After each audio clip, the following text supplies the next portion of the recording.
धन्यवाद। सच्चे जीवित तो महान सामर्थी परमेश्वर, हम आपका हृदय से धन्यवाद करते हैं उस प्रेम और उस अनुग्रह के लिए प्रभु, जो आपने मनुष्यों पर बनाए रखने के लिए सिद्ध बलिदान अपने इकलौते पुत्र का हम सब के लिए दे दिया, ताकि जो कोई उस बलिदान पर विश्वास करे उसकी ज़िंदगी में आपकी अद्भुत सामर्थ्य के द्वारा आपकी अद्भुत महिमा प्रकट हो और सारी महिमा आपको मिले। हम धन्यवाद करते हैं प्रभु। आपके वचनों को सुनने से पहले निवेदन करते हैं, हमें समझने वाला मन दीजिए, क्योंकि प्रभु बिना समझ के हमारे जीवन में सब कुछ व्यर्थ है। आपका अनुग्रह जिस पर होता है, आप उसके जीवन में समझ को खोल देते हैं। हम सब की समझ को खोल दीजिए प्रभु, आपके वचन को समझने के लिए, आपकी इच्छा और योजना को समझने के लिए, ताकि सारी महिमा आपको मिले। प्रभु यीशु मसीह के नाम से मांगते हैं, आमीन। सबको जय मसीह की। हम परमेश्वर का बहुत धन्यवाद करते हैं उस महान प्रेम और उस अनुग्रह के लिए जो वो हम सब पे बनाए रखता है। आज हम परमेश्वर के वचन में चलेंगे और जंगल में उकसावा और अनुग्रह की अस्वीकृति। इजरायली लोगों को जब परमेश्वर निकाल के ला रहा था, तो उन लोगों ने परमेश्वर का भयानक तरीके से विरोध किया था, और विरोध किया था कि परमेश्वर को वो लोग उसकी बातों को मानने को तैयार नहीं थे। आज हम कुछ बारीक पॉइंट देखेंगे कि हम लोग परमेश्वर की बातों का, जब उसके वचन का विरोध करते हैं, तो हम क्या कर रहे होते हैं, और उसका अनुग्रह हम पर जो होने वाला होता है, हम उस अनुग्रह को निरस्त करते हैं हरकतों से। जब ये लोग जंगल में आए निकलकर, तो इनको जब वो निकाल के ला रहा था, तो ये मूसा से भिड़ गए। निर्गमन 17 अध्याय और उसका 3 पद पढ़िए। निर्गमन 17 अध्याय का 3 पद। जलहीन रेगिस्तान में ये लोग डेरा डाले हुए थे। इजरायलियों ने मूसा को चुनौती देते हुए कहा, तू हमें मिस्र से क्यों निकाल लाया? फिर वहां लोगों को पानी की प्यास लगी, तब वे ये कहकर मूसा पर बुड़बुड़ाने लगे, तू हमें बाल बच्चों और पशुओं समेत प्यासा मार डालने के लिए मिस्र से क्यों ले आया? बस यहां पे देखिए, इस एक पद में वो लोग ये मूसा से कह रहे हैं या परमेश्वर पे दोष लगा रहे हैं?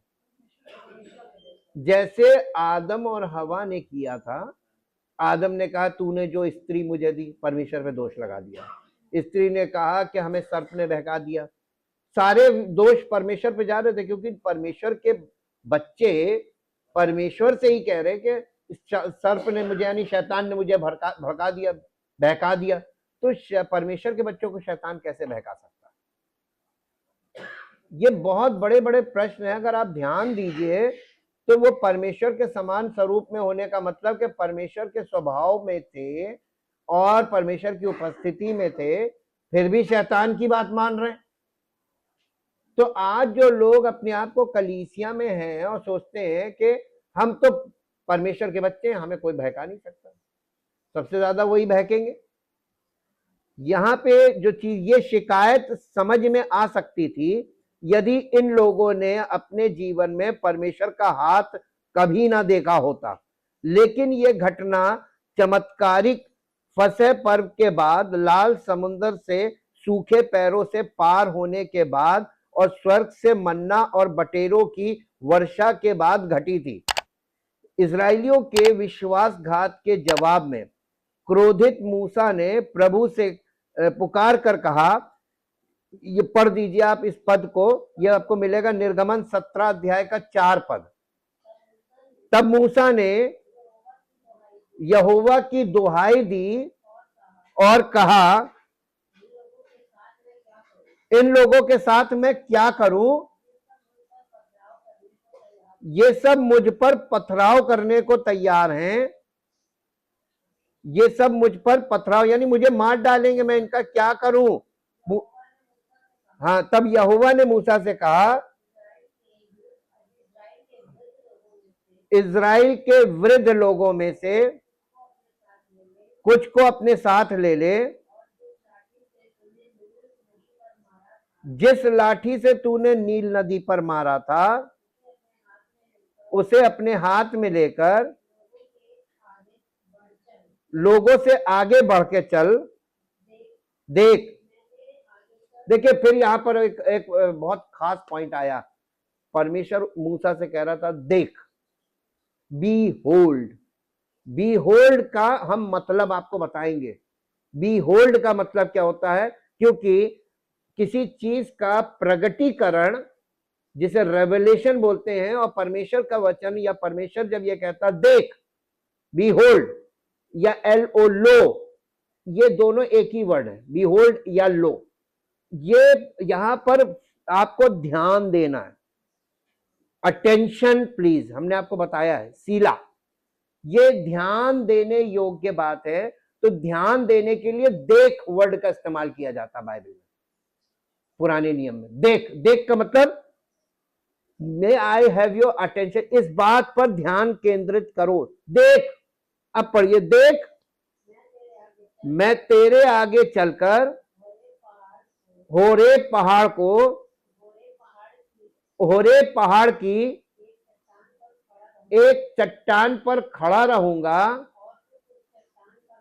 और तू उस चट्टान पर मारना, तब उसमें से पानी निकलेगा। देखिए यहां पर परमेश्वर उपाय दे रहा है, पानी के लिए उपाय, जिससे ये लोग पिए। परमेश्वर इनको, ये विद्रोही बच्चों को पिला रहा है। अब बताइए, परमेश्वर अनुग्रह कर रहा है ना, और ये लोग क्या कर रहे हैं? अगर इन लोगों ने परमेश्वर की सामर्थ को ना देखा होता, उसके आश्चर्य कर्मों को ना देखा होता, तो एक बार अलग बात थी। इन्होंने देखा था, और देखने के बाद, सुनने के बाद और समझने के बाद कोई माफी नहीं है। बहुत ध्यान रखते जाइएगा। परमेश्वर इनके लिए काम तो करता गया, लेकिन इनको बहुत भयानक रूप से दंडित भी किया। वही चीज आज भी है। भजन संहिता उसका 95 चैप्टर निकालिए, भजन संहिता 95 अध्याय, ये यहां पर वही भाषाई कड़ी प्रदान करता है जो घटना को उकसाने के रूप में पहचानती है। और ये आपको मिलेगा इसका 95 चैप्टर का 7 पद से पढ़िए, है, क्योंकि वही हमारा परमेश्वर है और हम उसकी चराई की प्रजा और उसके हाथ की भेड़े हैं। भला होता कि आज तुम उसकी बात सुनते। किसकी? परमेश्वर की बात सुनते। भला होता, तुम्हारा भला होता अगर तुम आज परमेश्वर की बात सुनते या उसका वचन सुनते। जी, अपना अपना हृदय ऐसा कठोर मत करो। देखिए फिर वहीं पे ले जाके खड़ा कर रहा है। भजन संहिता में बोल रहा है, लेकिन इतिहास दिखा रहा है। वहां जंगल में जैसा तुमने मरीबा में है, वह मस्सा के दिन जंगल में तुमने किया था, वही वैसे ही मत करना कि देखने के बाद, सुनने के बाद। इन लोगों ने परमेश्वर के आश्चर्य कर्मों को, जो काम उसने किए थे इनको छुटकारा देने के लिए, उन्हें आंखों से देखा था, और 10 आज्ञाएं परमेश्वर ने इनको बोलकर सुनाई थी। इन्होंने कानों से सुनी थी। देखने के बाद और सुनने के बाद ये क्या कर रहे थे? आज लोग क्या कर रहे हैं? सेम। और इनका हाल पवित्र आत्मा इसलिए दिखा रहा है, देखो जैसे ये परमेश्वर ने इन्हें नष्ट कर दिया था, तुम्हें भी नष्ट कर देगा। ये मत सोचना कि हम कलीसिया में आ गए, बच गए। भ्रम है। जहां भी अगर आपको इस तरीके का भ्रम मिल रहा है, समझ जाना कि ये व्यक्ति परमेश्वर की ओर से नहीं बोल रहा, ये उसका वचन नहीं बोल रहा जो कड़क है, शुद्ध वचन।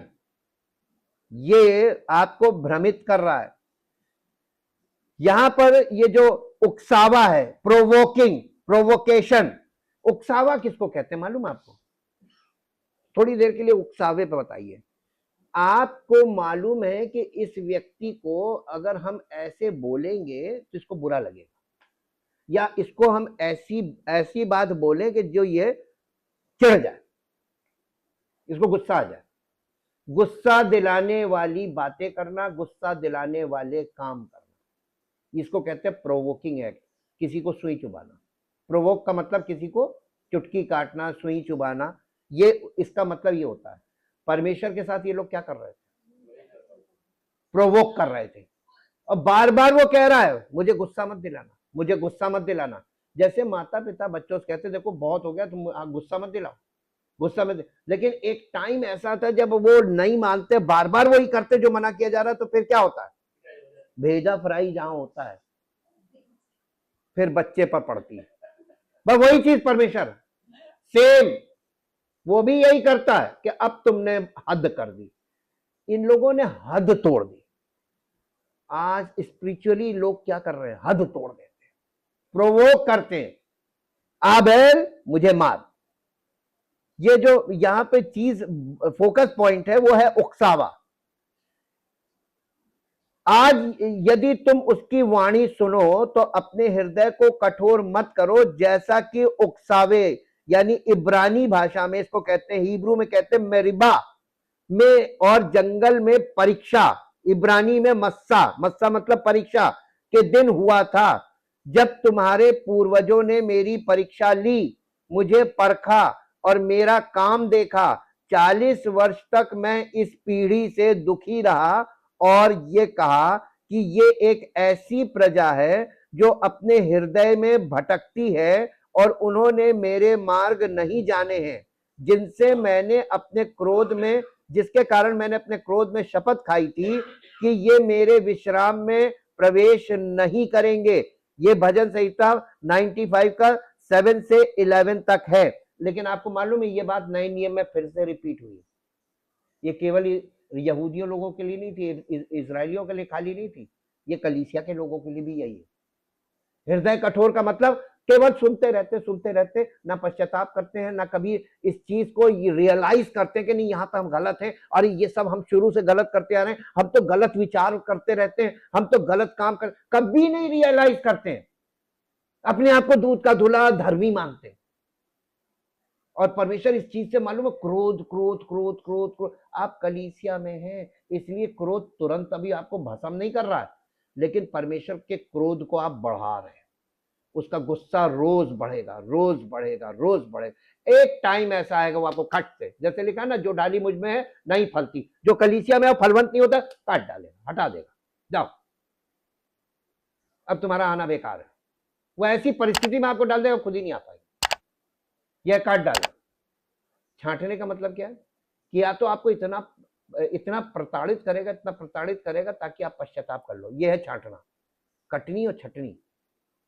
जिससे चिढ़ जाता है उसको काट देता है, और जिससे चाहता है कि नहीं इसके अंदर फल आ सकता है, इसके साथ मैं कड़ाई से पेश आऊं, तो आपके साथ कड़ाई ऐसी इतनी कर देगा कि आप पश्चाताप करके समर्पित हो जाओ। काम परमेश्वर ही करेगा, पास्टर नहीं करेगा। सेवक को केवल आपको संदेश पहुंचाना है कि परमेश्वर की ये इच्छा है, परमेश्वर का ये वचन है। मेरीबा की घटना बाइबल में वर्णित वो चुनौती है, उस घटना में प्रभु ने इजरायलियों के विश्वास और उनके प्रेम एवं अनुग्रह को स्वीकार करने की उनकी तत्परता की परीक्षा ली। अनुग्रह प्रभु की दिव्य सामर्थ्य है जो मानव जाति को उनके जीवन की सभी चुनौतियों से निपटने में सहायता करने के लिए दी गई है। आपकी जिंदगी में चाहे कोई भी चैलेंज हो, हर चैलेंज से निपटने के लिए आपको कुछ नहीं चाहिए, परमेश्वर का अनुग्रह चाहिए। जिस दिन आप पर हो गया तो आपके जीवन में वो चैलेंज सॉल्व हो जाएगा, वरना सारी जिंदगी आप उसी में फंसे रहेंगे, वो अटकाए रहेगा। पश्चाताप कर, समर्पण कर, तो ही अनुग्रह होगा।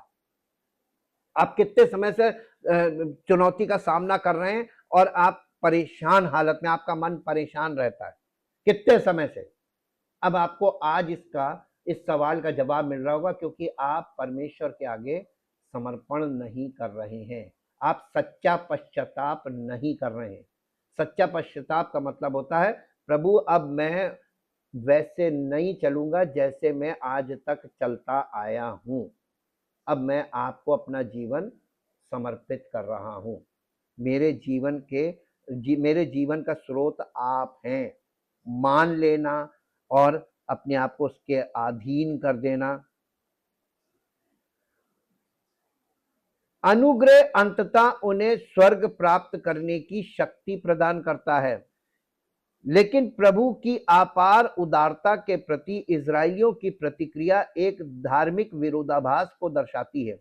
ईश्वर अपने बच्चों को अनुग्रह प्रदान करता है, लेकिन बच्चे उसे नहीं खोजते। ईश्वर अपने बच्चों को स्वर्ग प्रदान करता है, लेकिन बच्चे उसमें प्रवेश नहीं करते। वो अपनी दुनिया अलग बनाना मांग रहे। हम देखेंगे कि ये उकसावा केवल मेरिबा की घटना को ही नहीं बल्कि इजरायलियों के उस निरंतर व्यवहार को संदर्भित करता है जिसने उनके आध्यात्मिक ज्ञान को बहुत कम कर दिया। भजन संहिता में आपने देखा, भजन संहिता 95 चैप्टर का 10 पद पढ़ दीजिए। 95 40 वर्ष तक 40 वर्ष तक वो उस पीढ़ी के लोगों से रूठा रहा, परमेश्वर उनसे नाराज रहा, और मैंने कहा ये तो भटकने वाले मन के। ये किसको बोला जा रहा है? इजरायलियों को। तो यहूदी या अन्य जाति कौन से केंद्रित मन वाले? ये उससे भी जबरदस्त भटकने वाले। ये तो जहां देखो वहीं पे झुक जाए, हर चीज में इनको ईश्वर मिल जाता है, और सच्चे ईश्वर को ये जानते नहीं और जानना नहीं चाहते, और हर चीज को ईश्वर बना लेते हैं। ये तो उससे भी बढ़ के ये हम लोगों को ये दिखाया जा रहा है कि देखो उनका एटीट्यूड तुम्हारा उससे भी बुरा है। ये हालत थी। आप यहां पर देखिए कि परमेश्वर उनसे क्यों नाराज हुआ। वे मेरे मार्ग नहीं जानते, इस बात पे उसने बहुत जोर दिया, और इस प्रकार उन्होंने उच्च विशेषाधिकारों से, परमेश्वर ने उन्हें उच्च विशेषाधिकारों से वंचित कर दिया। लगातार उकसावे के बाद इजरायलियों ने समय के साथ देवताओं के मानव रूपी स्वरूप, पिता और पुत्र के दिव्य संबंध और पिता और पुत्र के सिद्धांत में निहित अनुग्रह की महान योजना के ज्ञान को अस्वीकार कर दिया और खो दिया। उन्होंने रिजेक्ट कर दिया परमेश्वर का अनुग्रह और खो दिया, यानी अब वो उससे बहुत दूर चले गए।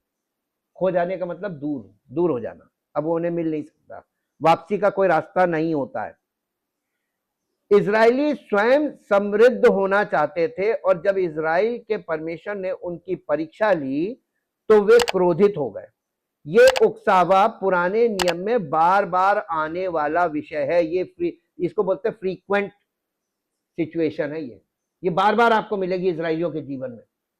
आज क्या हालत है? कोई पुराना नियम सिर्फ हमारी पिक्चर है, वो पुरानी पिक्चर जिसमें से हमें निकालकर, इस मानसिकता से और इस जीवन शैली से परमेश्वर हमें निकालकर नया जीवन देना मांगता है। इसीलिए नया मनुष्यत्व चाहिए। पुराने मनुष्यत्व में ये इसी को यीशु मसीह ने बोला था कि नया दाख मधु पुरानी मशकों में नहीं डाला जा सकता, इम्पॉसिबल। और रिलीजन में क्या मिलता है? रिलीजन में केवल उसी पुरानी चीज को अच्छा करने के लिए उसको आप बार बार उसे प्रोवोक करते कि तुम्हें ये नहीं करना चाहिए, तुम्हें ये करना चाहिए, तुम्हें ऐसे करना चाहिए, तुम्हें वैसे करना चाहिए। अब ये बताइए, कोई व्यक्ति स्पिरिचुअली डेड है और आप उससे एक्सपेक्ट कर रहे हैं कि ये ऐसा क्यों नहीं कर रहा है?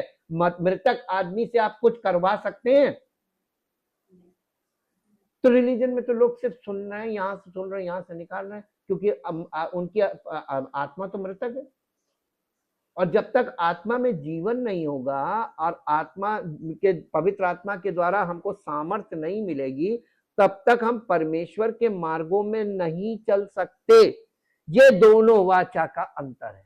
पुरानी वाचा एक रिलीजन से, और नई वाचा बिल्कुल डिफरेंट है। इसका कॉन्ट्रास्ट बाइबल दिखाती है, पुराने नियम और नए नियम। और संसार में समस्त मानव जाति पुराना नियम वाले हैं, सब कह लीजिए इजरायली हैं स्वभाव में, एक से बढ़कर एक धर्मी है। तेरे से ज्यादा मैं, तुझसे ज्यादा मैं प्रार्थना करता हूँ, तुझसे ज्यादा मैं उपवास करता हूँ, तुझसे ज्यादा मैं दान करता हूँ, तुझसे ज्यादा मैं ये करता हूँ। ये तो इतना करने वाले लोगों का हशर शून्य रहा, स्वर्ग राज्य में प्रवेश नहीं मिला। तो ये सब कर रहे हैं और इस चीज का घमंड कर रहे हैं, तो इससे इनको मिलेगा क्या? तो कर क्यों रहे?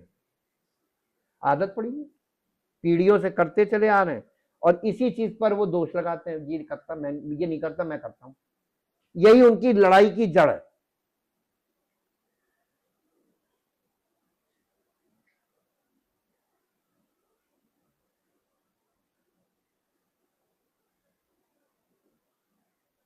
पहली घटना सिनाई पर्वत की तलहटी में हुई, जहां प्रभु ने अपने लोगों को पवित्र करने और उन्हें पर्वत पर चढ़ने, अपनी उपस्थिति में लाने और उनके दर्शन कराने का प्रयास किया।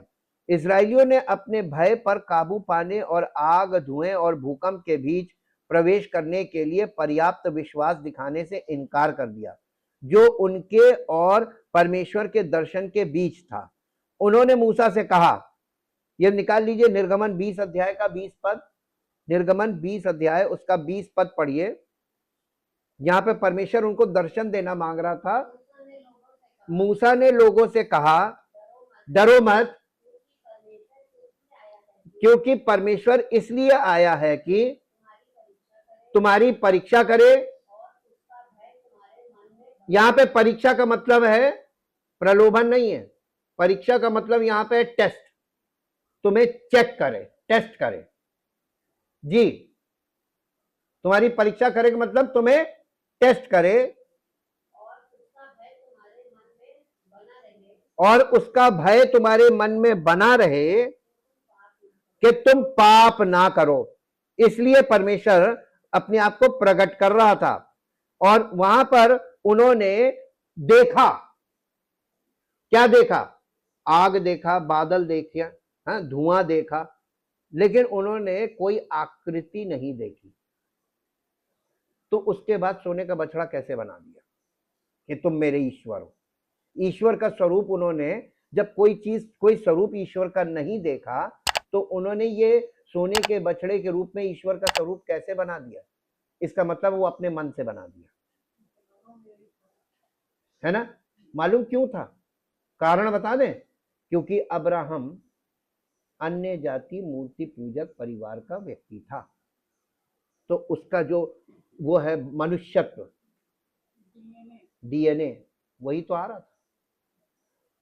डीएनए नहीं छिपा, परमेश्वर के वचन ने मनुष्य के डीएनए को खोल रखा है पुराने नियम में, कि तुम कैसा भी रूप धारण कर लो, कैसे भी वस्त्र धारण कर लो, कैसा भी स्वरूप बना लो, परमेश्वर तुम्हें अंदर से पहचान लेगा तुम हो कौन। इसीलिए उसने सबको कटघरे में खड़ा कर दिया, द होल वर्ल्ड। कोई नहीं, ये सब अपना अपना भेष धारण करके बैठे हुए हैं, और ये धार्मिकता का दिखावा कर रहे हैं, इनमें से एक भी सच्चा नहीं। पोल खुल चुकी है, लेकिन मानने को कोई तैयार नहीं। फिर भी लोग दूर खड़े रहे, और मूसा अकेला उस घने अंधेरे में गया जहां परमेश्वर था। निर्गमन 20 अध्याय का 21 पद है ये। दूसरे, जब इजरायली जंगल में कादेश बार्निया में डेरा डाले हुए थे, तब यहोवा ने उन्हें प्रतिज्ञा किए हुए देश में ले जाने का प्रयास किया, परंतु वे उस देश में रहने वाले दानवों की अफवाह से इतने भयभीत थे कि ना तो मूसा, ना कालेब और ना ही यहोशू उन्हें उस देश में प्रवेश करने और उसे जीतने के लिए पर्याप्त विश्वास दिला सके। ना मूसा उनके अंदर विश्वास पैदा कर सका, ना कालेब पैदा कर सका, ना यहोशू पैदा कर सका। ये तीन ही लोग थे विश्वास में, जो विश्वास से परमेश्वर पर भरोसा रखने वाले। ये तीन लोग इतने लोगों में विश्वास पैदा नहीं कर पाए। नहीं, 6 लाख थे केवल पुरुषों की संख्या, स्त्री और महिलाएं मिला के लगभग 12 से 15 लाख लोग थे। हाँ, तो ये तीन लोग, तीन व्यक्ति, 3 जेन्युइन पर्सन, यदि हम विश्वास करते हैं और हम परमेश्वर पे भरोसा रखते हैं, हमने परमेश्वर को जान लिया, फिर भी हम किसी में विश्वास पैदा नहीं कर पाएंगे। ये सत्य यहां पर दिखाया जाता है। पुराना नियम बहुत सटीक पिक्चर देता है कि आप उसको देखकर समझ जाएंगे कि ये यहाँ पे पोले खोली जा रही हैं, तो इसलिए किसी के चक्कर में ना पड़े। व्यवस्था विवरण की पुस्तक उसका 9 अध्याय उसका 22 और 23 पद पढ़िए। व्यवस्था विवरण की पुस्तक 9 अध्याय उसका 22 और 23 पद।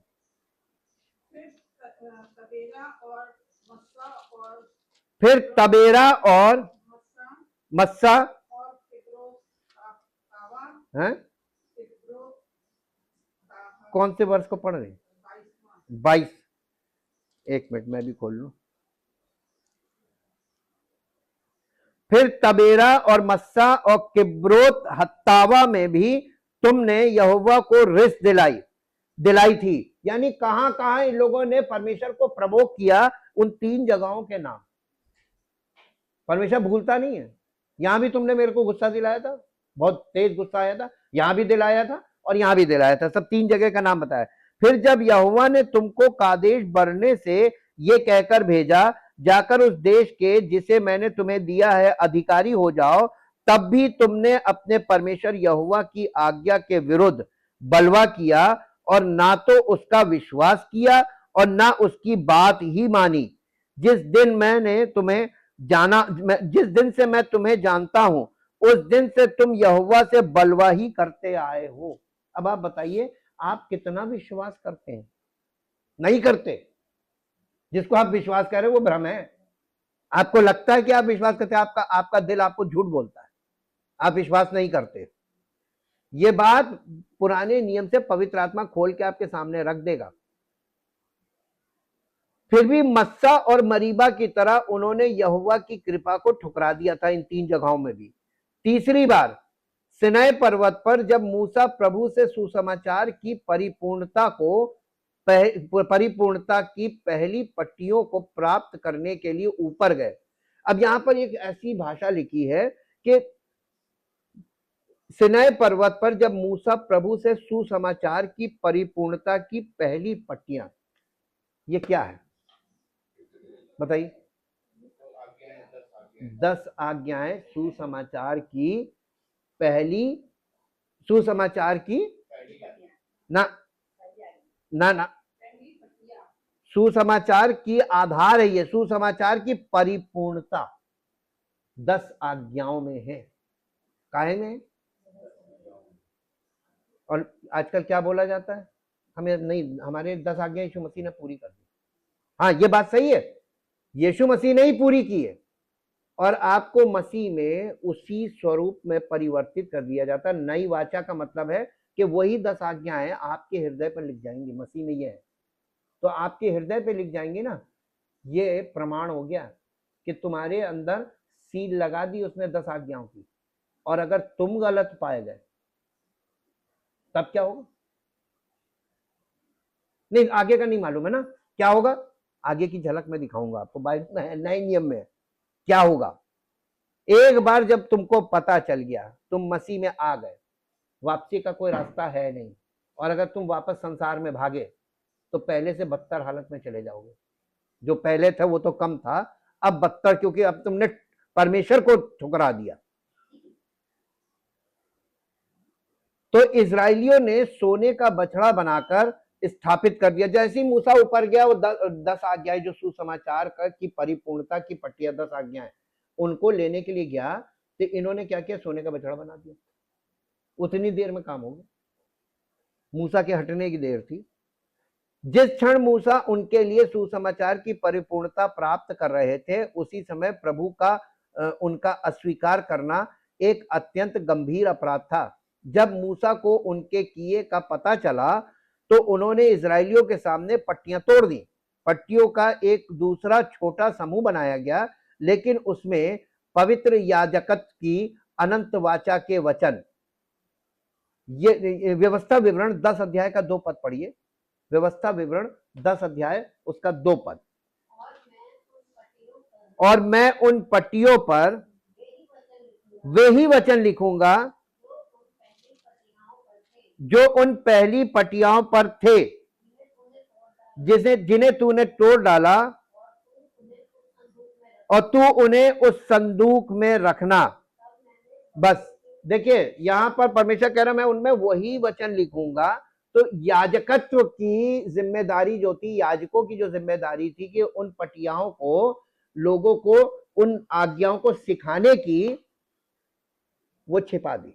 अब तुम नहीं सिखाओगे, याजक लोगों नहीं सिखाएंगे। मालूम क्यों? क्योंकि पहले महायाजक ने सोने का बछड़ा बना के आइडल वर्शिप करा दी। तो याजकत्व वहां से, वहां प्रीस्टहुड जो है वो फॉल्स प्रीस्टहुड हो गया। लेकिन मसीह तक उनको रखना था, मजबूरी थी, क्योंकि परमेश्वर अपनी इस विधि को पूरा कर रहा था।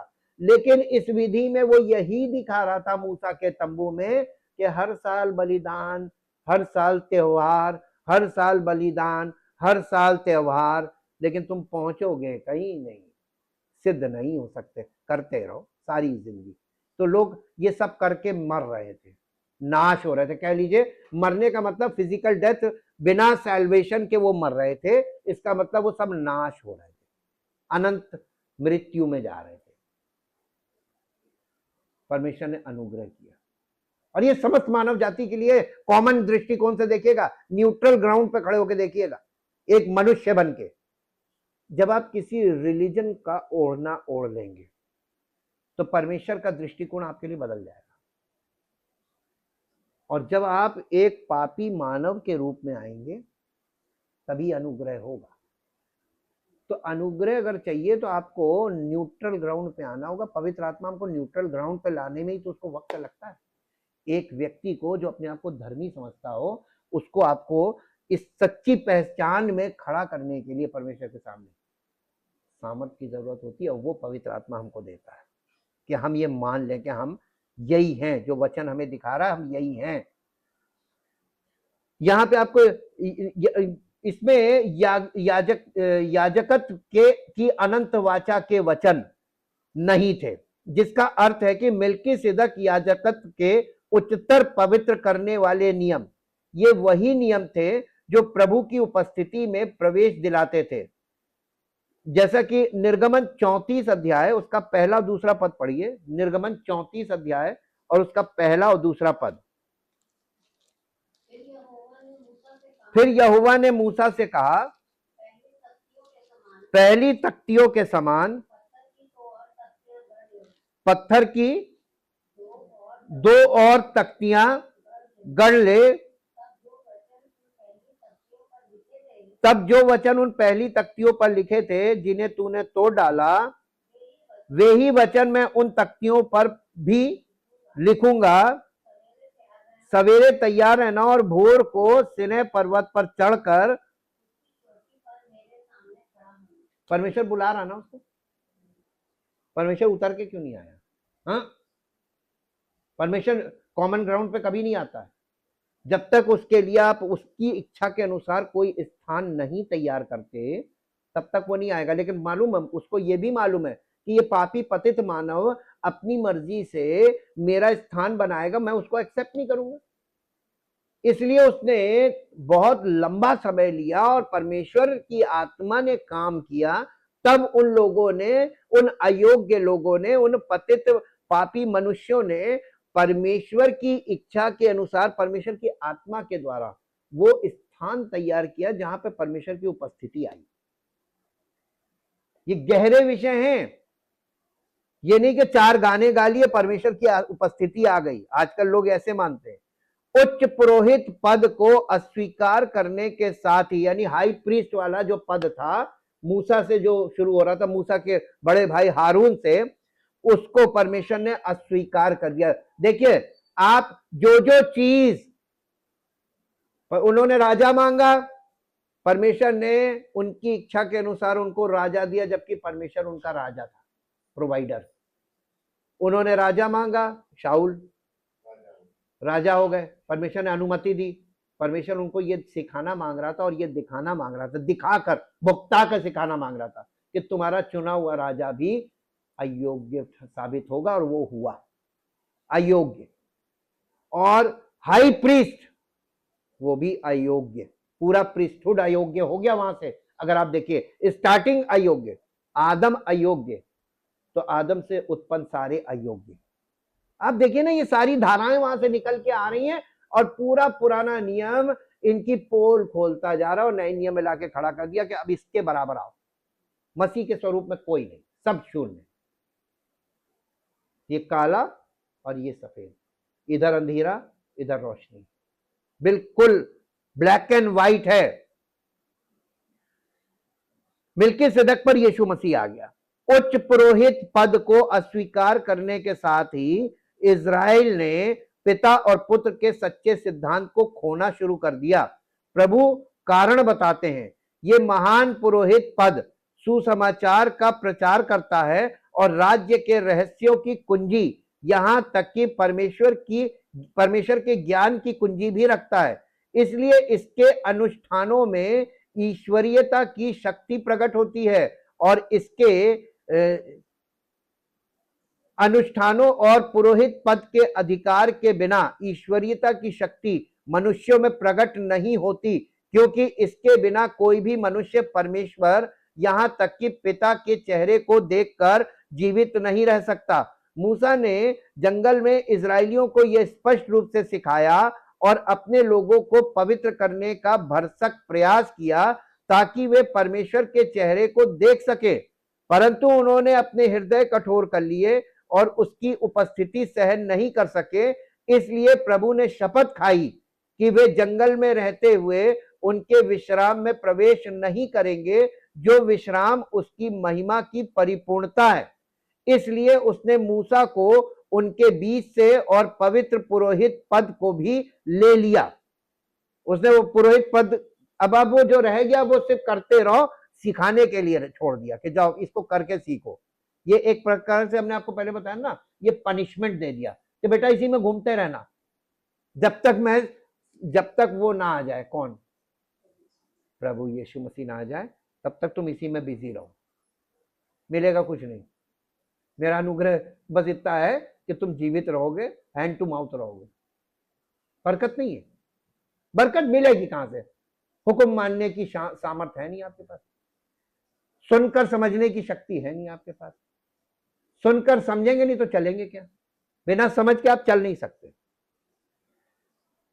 जब हम ये समझते हैं कि जंगल में इजराइल के अनुभव हमारे अपने अनुभवों के शाब्दिक और प्रतीकात्मक दोनों हैं, तब हम वास्तव में पुराने नियम की सराहना करने लगते हैं। मूसा ने मन्ना को एक प्रतीकात्मक शिक्षण उपकरण के रूप में बताते हुए कहा, परमेश्वर ने तुझे दीन बनाया, तुझे भूखा रहने दिया और तुझे मन्ना खिलाया, ताकि वो तुझे ये बता दे कि मनुष्य केवल रोटी से ही नहीं बल्कि यहोवा के मुख से निकलने वाले प्रत्येक वचन से जीवित रहता है। व्यवस्था विवरण 8 अध्याय और उसका 3 पद पढ़िए।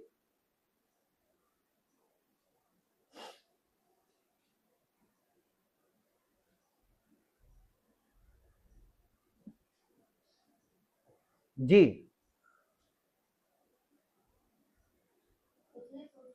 उसने तुझको नम्र बनाया और भूखा भी होने दिया, फिर वो मन्ना जिसे ना तू और ना तेरे पुरखा ही जानते थे, वही तुझको खिलाया, इसलिए कि वो तुझको सिखाए कि मनुष्य केवल रोटी ही से नहीं जीवित रहता, परंतु जो जो वचन यहोवा के मुख से निकलता है उन्हीं से वो जीवित रहता है। यानी तुम्हारी आत्मा का जीवन परमेश्वर के मुख का वचन है, और जब तुम आत्मिक रूप से जीवित रहोगे तभी तुमको, तुम्हारा शरीर तो भोजन से जीवित रहेगा, लेकिन तुम्हारी आत्मा बिना परमेश्वर के मुख के वचन के मृतक रहेगी। अब बताइए कहां से बॉर्न अगेन हो जाएंगे बिना वचन के? आज लोग सबसे ज्यादा अगर किसी चीज से भागते वचन, सबसे ज्यादा नफरत करते वचन, गीत संगीत तो सब पसंद करते हैं। इसीलिए मैं ये प्रश्न करता हूं, आप दिन भर भक्ति गीत सुन लीजिए, और 1 घंटे वचन सुनने बैठिए, आपको ज्यादा समस्या कहां आएगी। बस ये आपका शरीर नहीं पसंद करता, क्योंकि ये आपकी आत्मा का भोजन है, और आत्मा का भोजन केवल आत्मा को ही अगर जीवित होगी तभी तो भूखी होगी। यहां पे एक चीज देखिए, परमेश्वर ने उन्हें भूखा क्यों होने दिया? जब तक आप भूखे नहीं होंगे आपको खाना अच्छा लगेगा। नीति वचन में लिखा है कि जिसको भूख नहीं है उसको मीठी वस्तु भी कड़वी जान पड़ती है। अरे क्या कड़वा कड़वा खिला रहे, भूख नहीं है ना। और ये भी लिखा है नीति वचन में कि भूखे को कड़वी वस्तु भी मीठी लगती, क्योंकि वो भूखा है। अब आप ये बताइए, आप में परमेश्वर के प्रति या उसके वचन के प्रति भूख है? नहीं होती ना, तो आप इस वचन के लिए कैसे ललायित हुआ जाता, वो अभी चीज आपके अंदर नहीं है। मैं सच बता रहा हूं, जिस दिन वो चीज आ गई आपका स्वरूप बदल जाएगा। भूखे नहीं है, और परमेश्वर ने उनको भूखा होने दिया, तब तक नहीं दूंगा जब तक ये भूखे नहीं होंगे। आप कभी भी बच्चे को खाना खिलाइए, उसको भूख नहीं, आपको परेशान कर देगा, बहुत परेशान करेगा। लेकिन अगर भूख होगी तो आपको कुछ नहीं करना पड़ेगा, रख दो, खुद ही खा लेगा। ये भूख को समझिए आत्मिक रूप से। यीशु मसीह ने कहा था, धन्य है वे जो धार्मिकता के भूखे और प्यासे, क्योंकि वे तृप्त किए जाएंगे। तृप्त का मतलब संतुष्ट। जिस दिन आपको भूख हो गई वचन की, आप संतुष्ट दिखाई देंगे, आप मुझे कहीं नहीं, प्रभु मिल गए। आपकी बोली बदल जाएगी, आपका व्यवहार बदल जाएगा, आपका चरित्र बदल जाएगा। ऐसे लोग अभी आपने देखे नहीं है, हमने देखे हैं। वो स्वरूप अभी नहीं दिख रहा है जो दिखना चाहिए। हम बार बार क्यों सीटी बजा रहे? ना ना, ये गलत कॉर्ड से गाना शुरू होगा, अब गाना बिगड़ जाएगा, सुर सही नहीं है। परमेश्वर ने इजरायलियों को श्राप दिया क्योंकि उन्होंने मूसा से अंतिम नियम ग्रहण नहीं किया। जब परमेश्वर किसी मनुष्य को आशीष या ज्ञान प्रदान करता है और वो उसे ग्रहण करने से इनकार करता है तो वो श्रापित होगा। इजरायलियों ने प्रार्थना की कि परमेश्वर मूसा से बात करे, उनसे नहीं, जिसके परिणाम स्वरूप उसने उन्हें सांसारिक नियम से श्राप दिया। होरेब से मूसा को प्रकट किया गया नियम इजरायलियों को कभी प्रकट नहीं किया गया। इस प्रकार इजरायली अनावश्यक रूप से 40 वर्ष तक जंगल में भटकते रहे, क्योंकि परमेश्वर उन्हें उस पर भरोसा करना सिखाने का प्रयास कर रहा था। उनको 40 साल तक वहीं घुमा दिया उसने। लाओ, यही बस ये सजा है। Christmas, good Friday, Easter, Christmas, good Friday, Easter, आपको क्या दिखाई दे रहा है? घूमते रहो। वहां पे क्या कह रहा है इब्रानियों में? यीशु मसीह की आरंभ की शिक्षा की बातों को छोड़कर हम सिद्धता की ओर आगे बढ़े। कहां बढ़ पाया कोई? ये सब जैसे बच्चों को सजा नहीं देते, तब तुम यही पर रिंगा रिंगा रोजेस करते रहो। यहाँ पे ये दिख रहा है कि ये क्यों ऐसा हो रहा है। परमेश्वर सिखाने के लिए आपको फंसा देगा कि जब तक सीखोगे नहीं। और यीशु मसीह ने क्या कहा था? कोई मुझ तक नहीं आ सकता जब तक कि पिता, नहीं, पिता से सीख कर आना है। यहाँ पे कौन सिखा रहा है? ये पिता सिखा रहा है। तो पिता सिखाएगा आपको कि परमेश्वर का पुत्र होने का मतलब क्या है, तब आप यीशु मसीह की आदर कर पाएंगे, तब आप उसको समर्पण कर पाएंगे। जब तक आप परमेश्वर के बच्चे नहीं बनेंगे तब तक आप परमेश्वर के पुत्र नहीं बन सकते। पहले बच्चे फिर पुत्र। यीशु मसीह ने बिल्कुल देहाती विधि में एक बच्चे को बुला के खड़ा किया और कहा, तुम इसकी नाई बन जाओ, तुम अनंत जीवन में प्रवेश पाओगे। क्या कह रहा था? पूरे पुराने नियम का सार उसने दिखा दिया। बच्चे बन जाओ। बच्चे को डिसिप्लिन सिखाएगा जब तक बच्चा बड़ा होते होते होते परिपक्व नहीं हो जाएगा। और इसीलिए उसने इब्रानियों में कहा कि परमेश्वर की ताड़ना को हल्की बात ना जान, जिससे वो प्रेम करता है उसकी ताड़ना करता है, और जिसे पुत्र बनाता है उसे कोड़े लगाता है।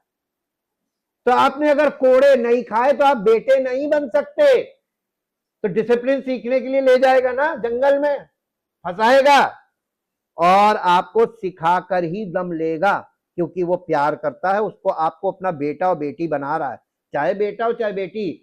रास्ता सबके लिए एक है, नियम सबके लिए एक है, इसमें अंतर नहीं है। प्रेरित पौलुस ने भी मन्ना, जल और चट्टान के बारे में इसी प्रकार कहा। वहां पहला कुरिन्थियों 10 अध्याय 1 पद से 4 पद तक पढ़िए। यहां पर वो क्या पौलुस क्या दिखा रहा कलीसिया को? इजराइलियों का इतिहास दिखा के बात कर रहा है जी। पढ़िए पहला कुरिन्थियों 10 अध्याय 1 से 4 तक। हे भाइयों, मैं नहीं चाहता कि तुम इस बात से अनजान रहो कि हमारे सब बाप दादे बादल के नीचे थे और सबके सब समुद्र के बीच से पार हो गए और सब ने बादल में और समुद्र में मूसा का बपतिस्मा लिया और सब ने एक ही आत्मिक भोजन किया और सब ने एक ही आत्मिक जल पिया, क्योंकि वे उस आत्मिक चट्टान से पीते थे जो उनके साथ साथ चलती थी। मसीह उनके साथ साथ चल रहा था और उनको जो जल चट्टान से निकल रहा था वो कौन था? चट्टान जीवन का जल दे रहा था। लेकिन जल पीने से उनको जीवन क्यों नहीं मिला? जीवन की रोटी से उनको जीवन क्यों नहीं मिला? कभी आपने देखा है? कभी दिमाग में ही नहीं आया होगा कि वचन में इस टाइप की चीजें भी हैं जिन पर प्रश्न करके जब तक आपकी बुद्धि में जब समझ में आएगा तभी तो क्वेश्चन खड़े होंगे ना। और जब क्वेश्चन खड़े होंगे तो उसका जवाब पवित्र आत्मा के द्वारा परमेश्वर ही देगा। मनुष्यों से मत पूछ लीजिएगा, कोई जवाब दे नहीं पाएगा आपको, बल्कि और भ्रमित कर देंगे। यहाँ पे मूसा उनको क्या दिखा रहा है? यहाँ पे मूसा उनको दिखा रहा है कि सबने, मैं नहीं चाहता कि तुम अनभिज्ञ रहो या अनजान रहो कि हमारे सब पूर्वज बादल के नीचे थे और सबके सब समुद्र से होकर गुजरे और बादल और समुद्र में सब मूसा के नाम बपतिस्मा पाए और सबने एक ही आत्मिक भोजन यानी मन्ना खाया और सबने एक ही आत्मिक पेय अर्थात मेरीबा का जल पिया, क्योंकि उन्होंने उस आत्मिक चट्टान से पिया जो उनके पीछे पीछे चलती थी और वो चट्टान मसीह था। उद्धारकर्ता ने स्वयं को मन्ना या जीवन की रोटी कहा। यूहन्ना रचित सुसमाचार उसका 6 अध्याय और उसका 51 वर्ष पढ़िए। यूहन्ना रचित सुसमाचार 6 अध्याय और उसका 51 वर्ष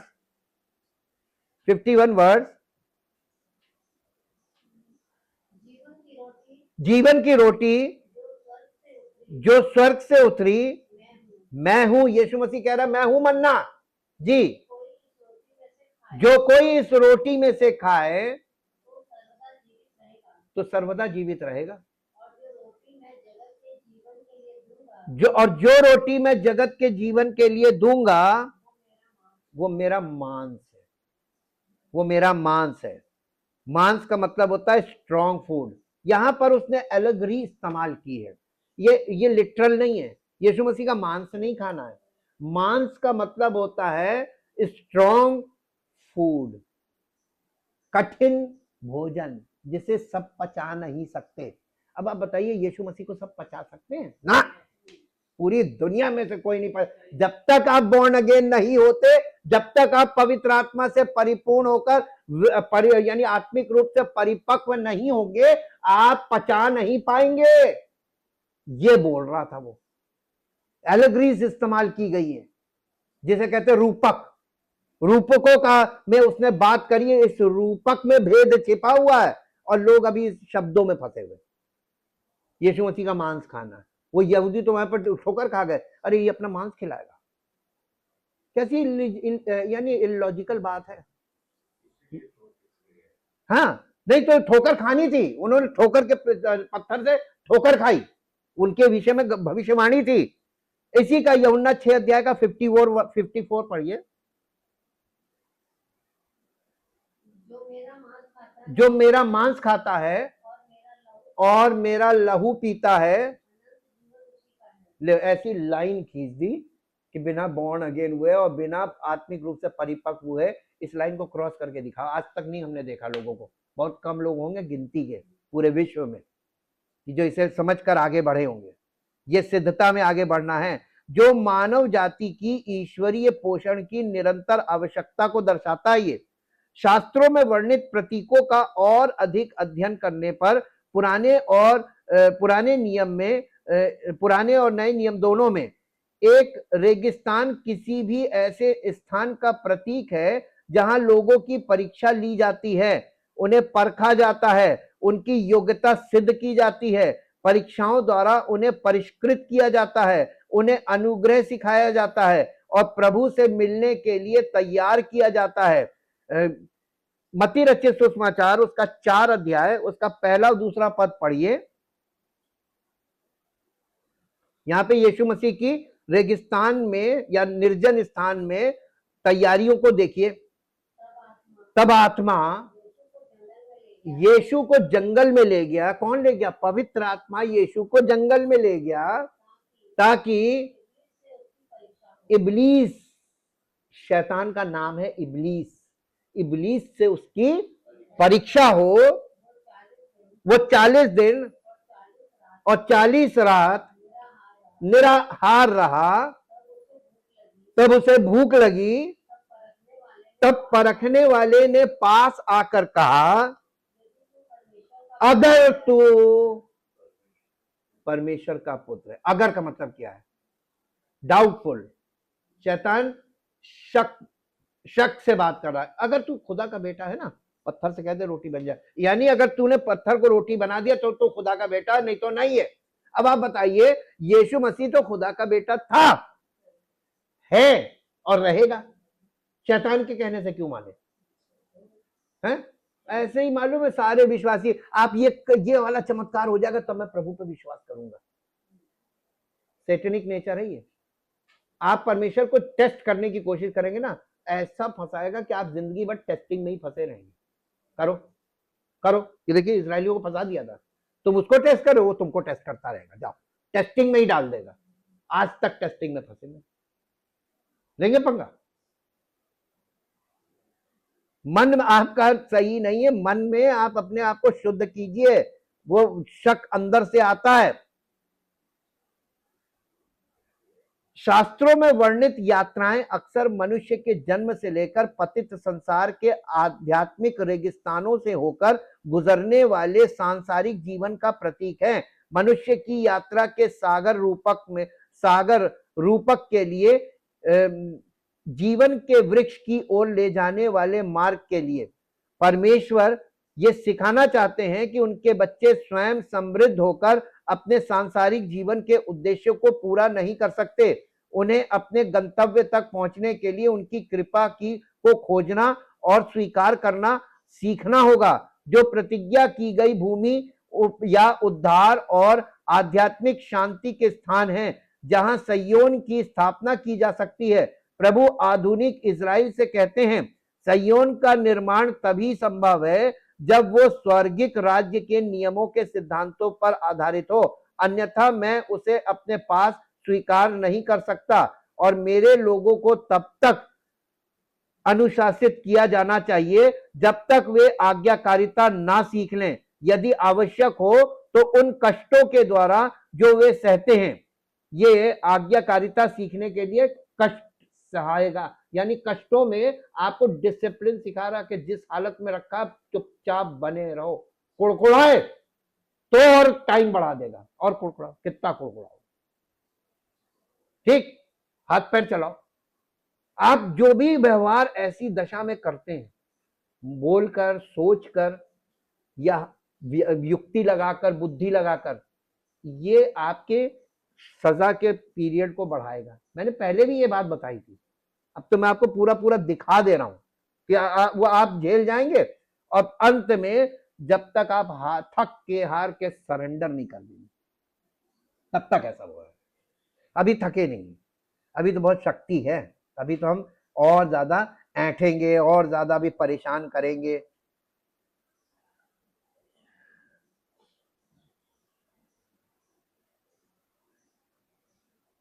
जब तक आज्ञाकारिता ना सीख ले, यदि आवश्यक हो तो उन कष्टों के द्वारा जो वे सहते हैं। इसलिए प्रभु अपने बच्चों को जीवन के संघर्षों में उनसे जुड़ने के लिए प्रेरित करने हेतु हमारे जीवन में निर्जनता, जलहीनता और अत्यधिक चुनौतियों का सामना करवाते हैं। ये परमेश्वर की ओर से होता है। झेलो, क्योंकि वो प्यार करता है ना, तो वो आपको मजबूती तो कर रहा है। बताइए एक सैनिक को कैसे तैयार किया जाता है? एसी रूम में बैठा के उसको बोर्ड पे बना बना के, चित्र बना बना के उसको सैनिक बनाना सिखाते कि सैनिक क्या करेगा। वास्तविक ट्रेनिंग, अगर आपने वास्तविक ट्रेनिंग देखनी तो वो सिर्फ सैनिक की होती है। बाकी सब चीजों की जो ट्रेनिंग होती है वो एसी रूम में होती है, और फील्ड में जाके कुछ नहीं कर पाते, क्योंकि वो फील्ड की आदत ही नहीं, सब कुछ बैठ के सीखा, तो वो आगे जाके फील्ड में, भाई मौसम खराब है, विपत्तियां हैं, ट्रैफिक प्रॉब्लम है, कहाँ फेस करते लोग? तुरंत, अरे वो अधिकारी आ रहे थे, वो गाड़ी जाम में फंसी हुई।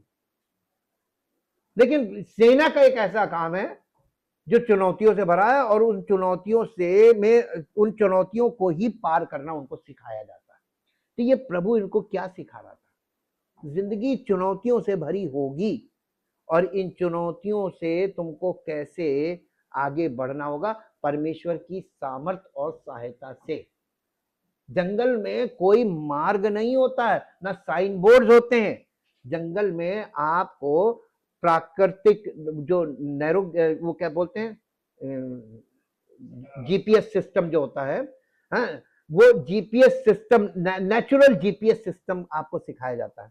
एक सेना के पास, हम लोग पास वो एक कंपास होता है, हम कर चुके हैं ना ट्रेनिंग, हम लोग को मैप दिया जाता था ये ट्रेनिंग में कि ये मैप है जंगल का, और कंपास दे दिया जाता था, और उसमें ये बता दिया जाता था, मैप में ये शो कर दिया जाता, आप यहां पर हो, अब यहां से आपको बाहर निकलना है।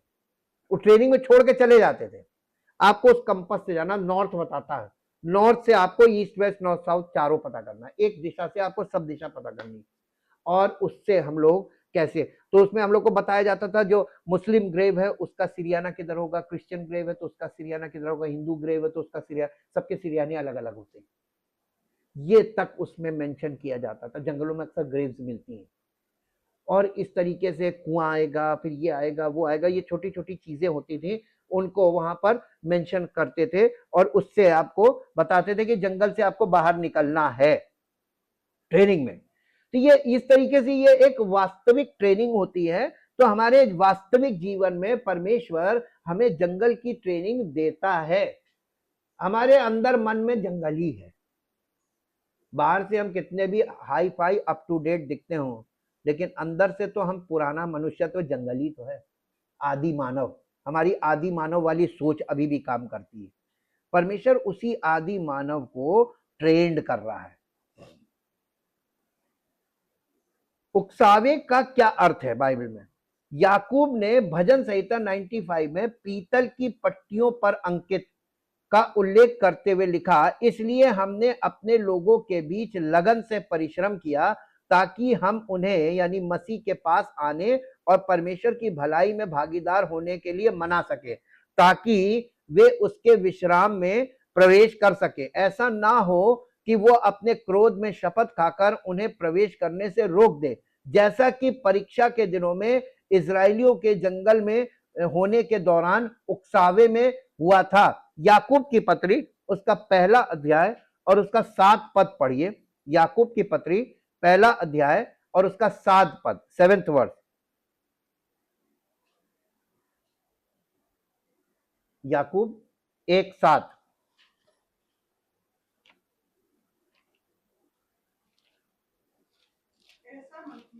ऐसा मनुष्य ये ना समझे, ऐसा मनुष्य ये ना समझे कि मुझे प्रभु से कुछ मिलेगा, वो व्यक्ति दुचित्ता है और अपनी सारी बातों में अस्थिर है। चंचल का मतलब है डिसबैलेंस, कभी वो इधर घुस जाता, कभी वो विश्वासी हो जाता, कभी अविश्वासी हो जाता, कभी वो विश्वासी हो जाता, कभी अविश्वासी हो जाता। किसी संडे आप बहुत विश्वासी होते, किसी किसी दिन आप बहुत, जिस दिन आपको कुछ अच्छा मिल जाता है उस दिन आप बहुत बड़े विश्वासी हो जाते हैं, जिस दिन आप मुसीबत में होते हैं उस दिन आप अविश्वासी हो जाते हैं। अब देखो प्रभु करते हैं कि नहीं करते, यही तो है, यही कह रहा वो, ऐसा मनुष्य ना समझे मुझे प्रभु से कुछ मिलेगा। यानी आप जब तक स्थिर नहीं होते विश्वास में तब तक आप, हाँ, दुचित्ता का मतलब होता है कभी इधर कभी उधर। हमने आपको बताया मसीहत में दोनों तरफ नहीं आप जा सकते। स्थिर होने का मतलब आप मसीह में होंगे या आप संसारिक होंगे, एक तरफ होंगे। एक माइंड में स्थिर हो जाना। एक माइंड में स्थिर होने में वक्त लगता है, जब तक आप समर्पित नहीं होंगे तब तक ये संभव नहीं है। आप मसीह में का मतलब समझ जाइए ये क्या होता है। इसीलिए आपको ये सब बातें सिखाई जा रही, बताई जा रही कि आप समझो कि परमेश्वर क्या कर रहा है, कैसे कर रहा है। इजरायलियों के जीवन में वैसे ही वो हमारे जीवन में भी कर रहा है। आदम के पतन के समय मनुष्य की पहली आध्यात्मिक मृत्यु यानी पहले उकसावे और प्रभु को अस्वीकार करने के कारण मनुष्य की निरंतर आध्यात्मिक मृत्यु के बारे में बात करते हुए इसके निहितार्थों को और भी विस्तृत किया। यदि तुम अपने हृदय को कठोर करोगे तो तुम प्रभु के विश्राम में प्रवेश नहीं कर पाओगे, जैसा कि पहले उकसावे में हुआ था। हाँ, उसके वचन के अनुसार अंतिम उकसावे में भी आओ हम पश्चाताप करें और अपने हृदय को कठोर ना करें, ताकि हम अपने प्रभु परमेश्वर को क्रोधित ना करें, बल्कि परमेश्वर के विश्राम में प्रवेश करें जो उसके वचन के अनुसार तैयार किया गया है। परमेश्वर के वचन के अनुसार ये विश्राम हमारे लिए तैयार किया गया वचन यीशु मसीह, जीवित वचन यीशु मसीह है। इस प्रकार उकसावा आध्यात्मिक मृत्यु को प्राथमिकता देता प्रतीत होता है।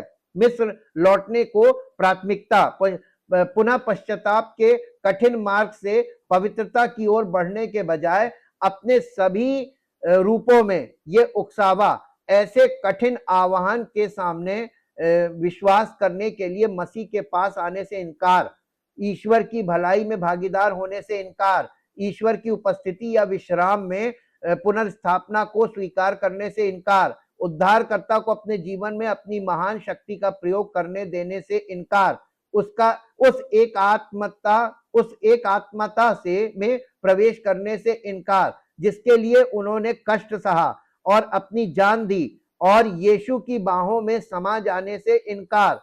ये उकसावा प्रायश्चित और मसीह विरोधी है। ये उकसावा प्रायश्चित और मसीह विरोधी है।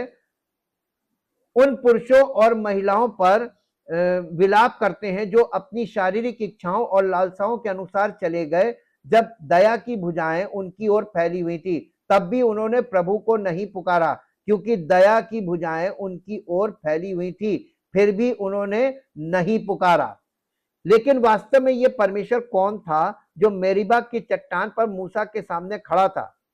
निर्गमन 17 अध्याय का 6 और 7 पद पढ़िएगा घर में। उस परमेश्वर ने स्वयं को हमारे पूर्वजों अब्राहम, इसहाक और याकूब के सामने एक महिमामय उच्चतर मनुष्य के रूप में प्रकट किया था, अर्थात एक मानव रूपी मनुष्य के रूप में, परमेश्वर के रूप में, जिसने स्वर्गीय माता पिता के स्वरूप में नर और मादा की रचना की थी। इस परमेश्वर ने अपने बच्चों के साथ निरंतर संवाद और उनसे प्रतिक्रिया की कामना की। उसने स्वयं को पिता और इजराइल को अपने बच्चे कहा। देखिए मलाकी 2 अध्याय का 10 पद पढ़िए। मलाकी 2 अध्याय और उसका 10 पद यहां इस प्रकार से लिखा है, और उसने वाचा के लोगों को दुल्हन और स्वयं को दुल्हा कहा। मलाकी, क्या हम हैं? क्या हम सबों का एक ही पिता नहीं है? क्या एक ही परमेश्वर, क्या एक ही परमेश्वर ने हमको उत्पन्न नहीं किया? हम क्यों एक दूसरे से विश्वासघात करके अपने पूर्वजों की वाचा को तोड़ देते हैं? अब यहूदा ने विश्वासघात किया है। अब देखिए इसके आगे देखिए, एक रिलेशनशिप दिखाया, हम सब एक ही पिता की संतान है। सबकी बात आ गई ना, तो सबका पिता एक होना चाहिए ना। कहां एक है? सब अलग अलग पिक्चर, अलग अलग उसकी चीजें लेके खड़े हुए, अलग अलग पहचान। तो एक पिता के बच्चे एक ही पहचान में तो होने चाहिए, है ना। डीएनए एक होना चाहिए, विचार एक होने चाहिए, एक मत होना चाहिए। लेकिन यहां पर एक चीज दिखाई, और दूसरी चीज यहां पर दूसरी बात उसने एक और बात कही। होशे नबी की पुस्तक उसका 2 अध्याय 19 और 20 पद पढ़िए। होशे नबी की पुस्तक 2 अध्याय 19 और 20 पद। होशे 2:19-20, मैं सदा के लिए तुझे अपनी स्त्री करने की यानी पत्नी करने की प्रतिज्ञा करूंगा, और ये प्रतिज्ञा धर्म और न्याय और करुणा और दया के साथ करूंगा। तो परमेश्वर के साथ दो प्रकार का रिश्ता, ये एक पिता पुत्र वाला है। पिता पुत्र का मतलब पुत्र और पुत्री दोनों आ गए इसमें, बेटा बेटी, तो सबका पिता। तो पुराने नियम में पिता दिखाया जा रहा है और नए नियम में पुत्र दिखाया जा रहा है, पिता पति। तो कलीसिया मसीह की दुल्हन, तब परमेश्वर के बच्चे हैं, तो परमेश्वर के बच्चे मसीह की दुल्हन ही तो हुए, है ना। तो यहां पे दुल्हन वर्ड क्यों यूज किया? अगर परमेश्वर के बच्चे हैं तो यीशु मसीह के भाई। तो नए नियम में दो रिश्ते हैं, जो इजरायली लोग हैं वो यीशु मसीह के भाई हैं, क्योंकि मसीह उनमें से निकला है, सेम गोत्र है ना, शादी नहीं हो सकती। अन्य जाति से, अब आप पीछे जाके देखेंगे तो इजहाक की पत्नी कौन थी? इजहाक की पत्नी यहूदी, हाँ, अन्य जाति की थी। तो अन्य जाति की स्त्री मसीह की दुल्हन होगी। तो अन्य जाति को परमेश्वर का पुत्र की पत्नी, यानी परमेश्वर उसे अपनी बहू बनाना। तो बहू के मामले में थोड़ा सा सावधान रहिए कि बहू कैसी आनी है, ये एक यक्ष प्रश्न है मजाक में कह रहे हैं, लेकिन हर व्यक्ति ये चाहता है कि वो इस घर में आए, तो उसके आने से वो इस घर की, क्योंकि उससे संतान आएगी आगे, एक बहुत लंबा रन है। तो उसको, तो मसीह की दुल्हन का जो बात आती है तो बेदाग बेझुर्री बोला है।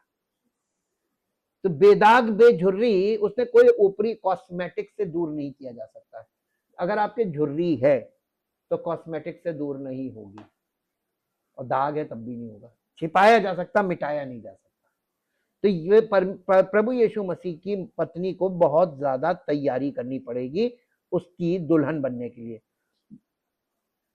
यहोवा की आंखें, भजन संहिता 34 अध्याय का 15 पद है। यहाँ पे यहोवा की आंखें, ये एलेगरीज हैं। यहोवा के कान और यहोवा का मुख, आकाश उसकी उंगलियों की रचना है। भजन संहिता 8 अध्याय का 3 पद। वाचा की पटिया परमेश्वर की उंगली से लिखी गई, तो उंगली का ये कमांडिंग फिगर, इससे लिखा, तो ये परमेश्वर की आज्ञा कहलाई। तो उस जमाने के लोग पढ़े लिखे तो थे नहीं, तो उनको एलेगरीज से बहुत कुछ समझाया जा रहा था कि देखो ये ऐसे है, ये ऐसे है, ये ऐसे है, ये उंगली से लिखा, इसका मतलब परमेश्वर ने उंगली दिखाते ना, ये कमांडिंग फिगर कहलाती है, आज्ञा। जब किसी पर आज्ञा चलाते तो परमेश्वर की आज्ञाओं के अधीन रहना, इसका मतलब वही सर्वोपरि है। तो ये सिखाने का तरीका था, ये एलेगरीज हैं जिनका हम अध्ययन समय समय पर करते आ रहे हैं। परमेश्वर का धन्यवाद कीजिए। लास्ट में एक वर्ष निकालिए, देखिए यही उकसावे वाली चीज कलीसिया के लोग कर रहे हैं। मेरे साथ निकालिए इब्रानियों की पत्री, इब्रानियों की पत्री और उसका 4 अध्याय, 4 अध्याय और 4 अध्याय का 4 पद से पढ़िए। क्योंकि 7वें दिन के विषय में उसने कहीं ऐसा कहा है,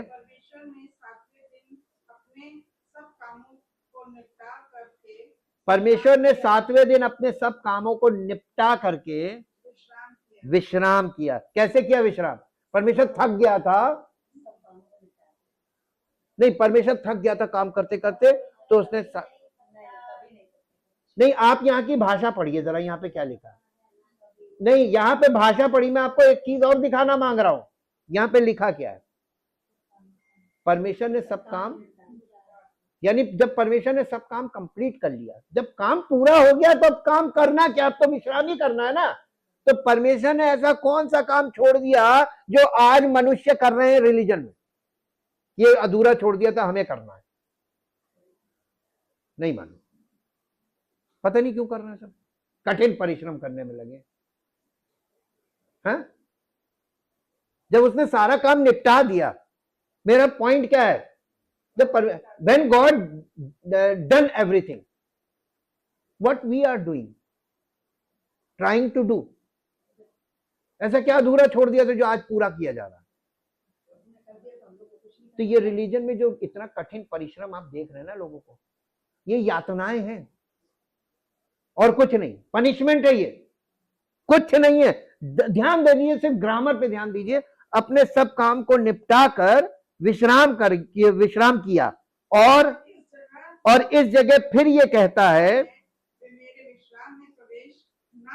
कौन नहीं प्रवेश करने पाएगा। कह रहा वे मेरे विश्राम में प्रवेश नहीं करने पाएंगे, इजराइलियों को बोल रहा जी। तो जब ये बात बाकी है कि कितने और हैं जो उस विश्राम में प्रवेश करें और जिन्हें उसका सुसमाचार नहीं और जिन्हें उसका सुसमाचार पहले सुनाया गया, उन्होंने आज्ञा ना मानने के कारण क्यों नहीं प्रवेश किया। हुक्म मानेंगे नहीं तो प्रवेश कहां से मिलेगा। विश्राम में, विश्राम का मतलब प्रभु ने सब कुछ कंप्लीट कर दिया, आओ विश्राम करो। लेकिन यहां तो लोग अभी आदत पड़ी हुई, हमको तो करना ही, आदत पड़ी हुई। हम बार बार आपको यही बता रहे, आप लोगों की आदत पड़ गई है फर्जी काम करने की। लंबे लंबे उपवास करना, 40 दिन के उपवास करना, जब तक करेंगे नहीं तब तक चैन नहीं मिलेगा। प्रभु ने तो सब कंप्लीट कर दिया। नहीं विश्वास नहीं, अभी हमारा बाकी है, करते रहो। वो हुक्म ना मानने के कारण विश्राम में प्रवेश नहीं कर पाए, ये इजराइलियों के लिए बोला गया। इसलिए तो फिर वो किसी विशेष दिन को ठहराकर इतने दिन के बाद दाऊद की पुस्तक यानी भजन संहिता में दाऊद की पुस्तक में उसे आज का दिन कहता है। हम लोग गाना गाते हैं ना, आज का दिन यहोवा ने बनाया है ना। आज के दिन का मतलब समझिए, आज के दिन का मतलब जब आप परमेश्वर का वचन सुन रहे हैं आज, तो क्या मत करना, आगे पढ़िए। पुस्तक में आज का दिन कहता है, हाँ, जैसे पहले कहा गया, यदि आज तुम उसका शब्द सुनो तो अपने मनों को कठोर ना करो, क्योंकि नहीं तो अपने मनों को कठोर ना करो, क्योंकि यदि यहोशू ने विश्राम में प्रवेश करा लेता तो उसके बाद दूसरे दिन की चर्चा ना होती। अतः ये जान लो कि परमेश्वर के लोगों के लिए सबत का विश्राम बाकी है, क्योंकि जिसने उसके विश्राम में प्रवेश किया है उसने भी परमेश्वर के समान अपने कामों को पूरा करके विश्राम किया। तो मसीह ने धार्मिकता को पूरा कर दिया और हम मसीह में, हमारी धार्मिकता खुद की है नहीं, मसीह के धार्मिकता हम पर आरोपित है। तो आरोपित है तो हमारी धार्मिकता, हम धर्मी है ही नहीं, हम तो पापी हैं। तो हमारी यीशु मसीह हमारी धार्मिकता है, तो उसने धार्मिकता को पूरा कर दिया, तो हम फुलफिल्ड राइचियसनेस को पहन रहे हैं। तो हमको अब करना क्या है, ये बात नहीं समझ में आ रही लोगों को। वही हमने बोला ना, मांस है, मांस, मसीह हमारे लिए मांस है, स्ट्रॉन्ग फूड, हजम नहीं कर पाओगे। जब हजम करने की शक्ति ऊपर से मिलती है तभी आप हजम कर पाएंगे और तभी आप आनंदित और मगन रहेंगे। जीवित तो महान सामर्थी परमेश्वर, हम आपका दिल से धन्यवाद करते हैं आपके अद्भुत पवित्र वचनों के लिए, जो पवित्र आत्मा के द्वारा आपके पवित्र वचन बाइबल से वो हमें दिखाता है, ताकि हम देखें, सीखें और हृदय से पूरी तरीके से तैयार हों, पश्चाताप करके आपके सामने समर्पित हों और आज्ञाकारी बने, ताकि वो अनुग्रह जो आप करें उसके द्वारा हमारा जीवन नई सृष्टि बनकर आपकी महिमा में प्रकट हो, जिससे सारी महिमा आपको मिले। प्रभु यीशु मसीह के नाम से मांगते हैं, आमीन।